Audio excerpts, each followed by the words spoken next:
Hello বন্ধুরা, আজকে আমি ফোমো ট্রেড করে ফেলেছি। তো আজকে তোমাদের আমি আমার ট্রেড শো করি।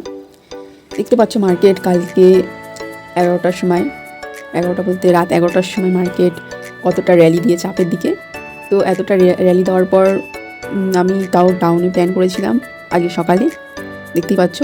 তো আমার এন্ট্রি ছিল 4030 লেভেলটা যদি ব্রেক করে তো আমি এন্ট্রি নেবো, কিন্তু মার্কেট ওখানটায় ব্রেক করে হোল্ড করেছিল।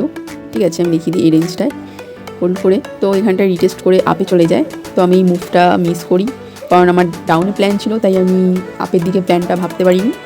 তো দেখতে পাচ্ছ, আর এসএলটাও 15 পয়েন্টের এসএল ছিল। ঠিক আছে, তো সেই জন্য আমি নিয়ে নিই ট্রেডটা। তো এই ট্রেডটা না নেওয়ার জন্য আমি এই জায়গাটা ফোমো ট্রেড করে ফেলেছি। এই রেঞ্জটা আমি ভেবেছি এই রেঞ্জটা ব্রেক করলে, দেখতে পাচ্ছ এই রেঞ্জটা ব্রেক করলে আমি এন্ট্রি নিয়ে নিয়েছিলাম।